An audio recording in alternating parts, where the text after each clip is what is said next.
So today, I finally have Alicia Yoon of Peach and Lily on our channel. We are so excited to have you here. Oh my gosh. Hi, everyone. Thank you so much for having me. It is such an honor. We are all here to learn from you today, Alicia, because I'm not kidding you. Whenever we have a conversation or whenever you're doing like my facial, I like get all these tips, like the best skincare tips. So you need to share your knowledge with my viewers. Whenever Renee and I get together, our conversations go on and on because Renee is such a well-researched skincare expert. So I'm always like, wait, we have to talk about this topic and this topic. You are the true expert. So yeah, let's get started. Awesome. What is a skincare practice that's really important to you? There are definitely a lot of different things that I'll focus on, but I would say the one that I find to be of paramount importance is consistency. Finding a skincare routine that works for you in all those ways where you can be consistent, that will have major payoff. In the same way, it's kind of like working out. Well, it's like diet and exercise, right? I talk about this a lot when I talk about actives. Because there's this general belief that, well, the more concentrated the active, the better for you, when a lot of times it's just so harsh. And what ends up happening is you end up causing some damage, which causes a lot of inconsistency. And a lot of times it's better to go to like maybe even the lowest concentration available, but you can actually use it consistently all the time, and the results end up always being so much better. At least for me, it's always so much better than that shock. Right. Yeah. Being really consistent and thinking long term. If you're starting out with skincare and you're really intimidated and you're just starting out, if you can just get the cleansing, if you can just get the hydration, and you can just get the sunscreen in a baseline, that is pretty much a good place to start. Right. Almost 50% of your skincare issues can be eliminated with a proper cleansing ritual. So cleansing down to those pores, dissolving all those impurities, but doing it in a way where you're not stripping your skin dry. I believe it. Right. I get a lot of questions about what are the products I should be using or what are the steps I should be using. And one way I like to kind of reframe that question is, what are all of the things that our skin needs to really thrive? And is your routine covering those things? And as you mentioned, at a base level, number one of the key pillars is proper cleansing. Number two is proper and ample amounts of hydration. Number three is ensuring everything is balanced. So do I have the right amount of lipids on my skin? Is my skin balanced with the right amount of moisture, with the right pH? So just thinking about balance. Right. And then the last pillar is thinking about protection. So protection comes in a lot of different forms, but I really like to focus on both protection from the sun through a great SPF that you're really going to stick to, and also a lot of antioxidants to protect us from all that free radical damage that now we're so vulnerable to with stress, pollution, and so forth. So just keeping those things in mind. And oftentimes, if you're thinking about all of those different elements that your skin needs, sometimes you find products that actually cover like 3 of those elements. It doesn't translate to steps. Exactly. It's about, well, as long as I have all of these, then my skin has what it needs. If that means it's 2 products, 3 products, 7 products, then so be it. Exactly. I think it's really important to always think about like what your skin condition is, always assessing it. Up until recently, there was no hydration in my skincare.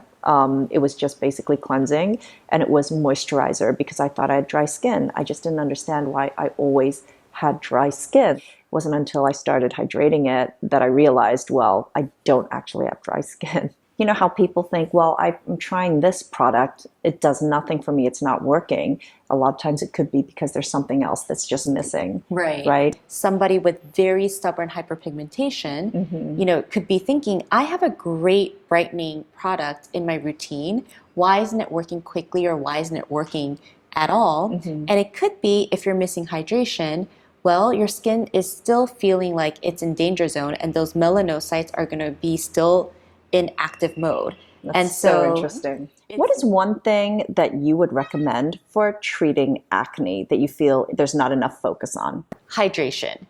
So, of course, there are so many different things to think about when it comes to acne, but one thing that I find commonly missing in the conversation about acne is hydration. And I bring that up because I love talking about the root cause of the problem that we're trying to solve. And oftentimes, the root cause of acne is inflammation. Yeah, absolutely. And so many different things can cause inflammation, but one of the key things that can cause inflammation is dehydration. So when our skin and our bodies are dehydrated, we can go into inflammation mode as a form of trying to protect ourselves. And ultimately, that inflammation can trigger the release of a chemical that signals our pores to, number one, produce even more oil, and number two, slow down the cell turnover process. So now we have oilier pores with more dead skin cells not being naturally shed. Okay. And so that can lead to more breakout. Acne treatments can even work better when you're ensuring that your skin is staying hydrated. So Absolutely. So you talk a lot about glass skin. You even named one of your products, amazing products, after glass skin. So what does that exactly mean to you, and how are we to achieve it? So glass skin to me is really the healthiest expression of your skin. And one of the best ways to achieve glass skin, isn't necessarily through makeup, but it's through skincare. Because when your skin is getting everything it needs to thrive, it really expresses itself as skin that's so healthy it looks like glass. So those different elements that we need, everything from hydration to anti-inflammatory benefits to firming to ingredients that help with dark spots to antioxidants to fatty acids, vitamins, and minerals. It's like this full 360 meal plan for your skin. And when your skin gets all of those elements, your skin is happy. It's in a good place. Yeah. And it has that glassy look because it's in such a good place. Yeah, I've been fortunate enough to have multiple, just many, many facials from Alicia. She has the tiniest but strongest hands ever. But your facials are so amazing. How important is facial massage, do you think? I love facial massages so much because there's a whole range of benefits. It doesn't have to be this really elaborate process. Well, you can actually do this for yourself at home. And just even a few different things that you're doing every day while you're doing your skincare routine, and it really adds just a few more minutes to your routine. That daily kind of focus on the underlying muscles and boosting circulation, you can see really, really big results. And it's just easy to do because you can just do it on your own. So what's a very simple or one move that you would recommend for everyone to do? Definitely lymphatic drainage. Very, very easy to do. You start in the center of the face and you just stroke outward, but you press in a way where you're not pushing so much past your skin, since the lymphatic drainage, the passageways sit pretty close to the surface of skin and you don't want to just block it. Oh, okay. And it's not, connected to our circulatory system, our heart's not pumping it like our blood flow. So really physically helping From center out and then stroke down. And stroke So down. center out, yep. When you're paying really close attention, you can feel that your face feels more comfortable even.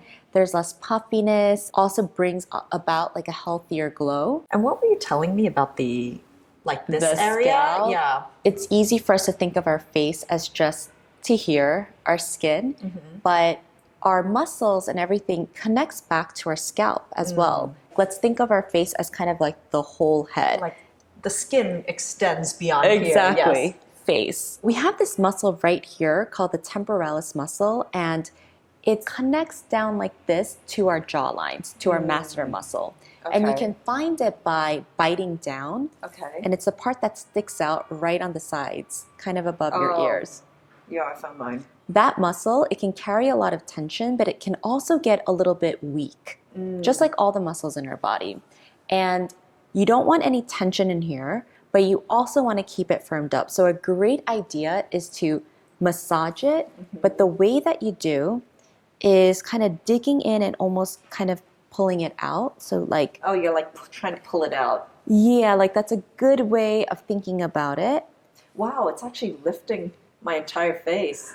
Yeah, I call this the facelift muscle. Think of it as sort of this anchor, because these muscles are connected. it actually makes a big difference. I can feel my chin pulling up. Yeah. I just love this because it's easy. So if you make a habit of it, Yeah. every day when I'm showering, when I'm washing my hair, I just spend a couple minutes, like when I'm shampooing. Yeah, just going like this. Yeah. Oh, just Tension free, as toned as possible, stimulated, easy thing that you can do for yourself, and it feels great. yeah, no, this actually feels really good. Just even doing it for a few seconds. Or what is Yeah. the most important ingredient to you? Your favorite? So much to pick from. I know. I can't. I don't know if I can actually answer this question. Maybe niacinamide, just because it really helps with the dark spots, the inflammation. It has Pores. antioxidative properties. Yeah. I also love like Centella asiatica, skullcap extract, great peptides, peach extract, so many fatty acids and vitamins and minerals. So many great ones. Yeah, I mean, it's legitimately hard to choose. Even if you're thinking, well, this is what I need the most right now, Right. I would say that if I'm thinking about the ingredients that feature consistently in my skincare routine all the time, it would probably be L-ascorbic acid and niacinamide. Yeah. I mean, I Two know you're supposed to superstar. say like something sunscreen related or whatever. Right. Thank you so much, Alicia, for sharing your wisdom with all of us, coming on this channel. And I always just love chatting with you anyway. Oh, thank you so much for having me. I love your channel, so this was such an honor. Thank you so much for watching, guys. And until next time, we are wishing you great skin health. Bye. Bye.